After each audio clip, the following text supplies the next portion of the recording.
सूत्र बताना चाहता हूं, जो भी किसान भाई हैं वो इसको लिख लें अपने कागज पर, अपनी कॉपी पर, नहीं तो ध्यान से सुन लें, क्योंकि ये सूत्र बताने पता नहीं कब कौन दोबारा आपके पास आएगा।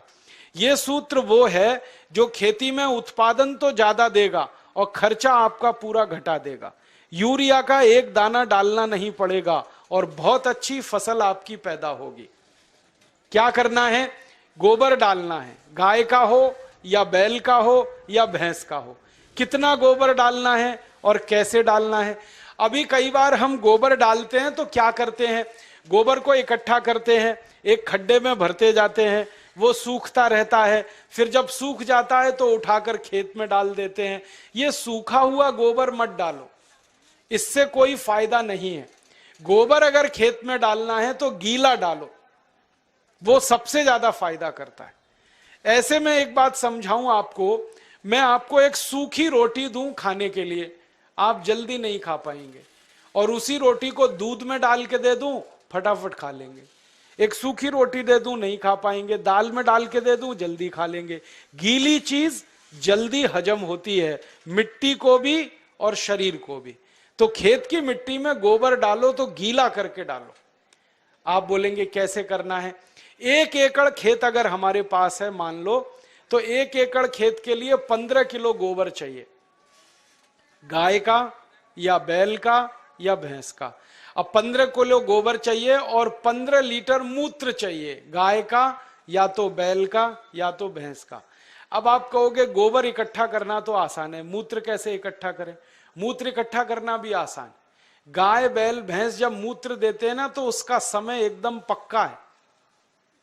गाय के बछड़े और बछड़ी को दूध पीने के लिए छोड़ो, तुरंत पेशाब करती है, डब्बा लगा के भर लो। ऐसे ही बैल करता है, ज्यादा देर बैठ के बैल खड़ा होगा, पेशाब करेगा, डब्बा भर लो। तो मूत्र ऐसे इकट्ठा कर सकते हैं। दूसरा एक तरीका है कि जहां जानवरों को हम रखते हैं वहां पत्थर बिछा दो, ईंट बिछा दो, थोड़ा पक्का कर दो, सीमेंट लगा दो, ढाल बना दो, एक नाली बना दो, नाली में खड्डा बना दो, तो जो भी मूत्र गिरेगा वो खड्डे में इकट्ठा हो जाएगा। और गाय के मूत्र की, बैल के मूत्र की, भैंस के मूत्र की विशेषता है कि इसकी एक्सपायरी डेट नहीं होती, ये खराब ही नहीं होता। 1 साल 2 साल 10 साल 20 साल 50 साल कभी खराब नहीं होता। तो भरे रहा है गड्ढे में, कोई फर्क नहीं पड़ेगा, बस उस गड्ढे में से उठाते रहो।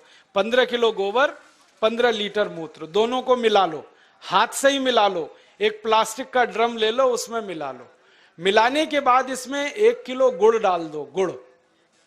और गुड़ ऐसा डालना जो पुराना हो, जिसको कोई खाता ना हो, काला काला हो जाता है एकदम पानी जैसा, जिसको हम छूना भी पसंद नहीं करते, वो गुड़ इसमें डाल दो 1 किलो। और 1 किलो डाल दो कोई भी दाल का आटा या चोकर। चोकर समझते हैं? गेहूं का आटा छानने के बाद जो निकलता है, क्या कहते हैं उसको? चोकर कहते हैं। वो डाल दो 1 किलो।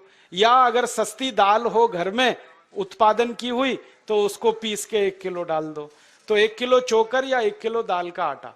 और इसमें डालो 1 किलो मिट्टी। मिट्टी कहां से लानी है? पीपल के पेड़ के नीचे की मिट्टी या बरगद के पेड़ के नीचे की मिट्टी।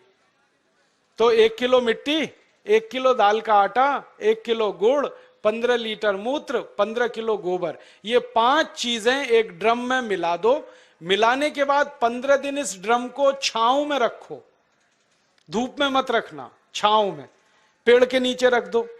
छांव में रखने के बाद 15 दिन में खाद तैयार हो जाएगा। फिर इस खाद में 200 लीटर पानी मिलाओ, और पानी मिला के जो घोल तैयार हुआ, इस घोल को खेत की मिट्टी पे छिड़क दो। अगर खेत खाली है तो सीधे छिड़क दो, और खेत में फसल खड़ी है तो पानी के साथ इसको लगा दो। फसल में आप पानी देते हो ना, उसमें डब्बे से मिलाते जाओ, पूरे खेत में पहुंच जाएगा।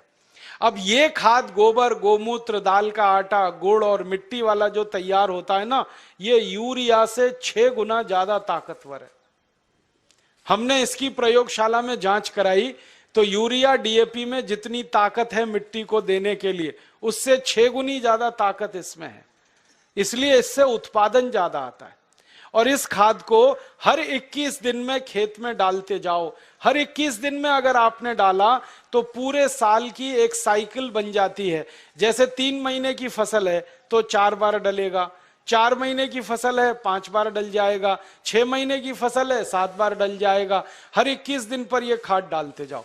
परिणाम क्या होगा, मिट्टी बहुत अच्छी हो जाएगी आपकी।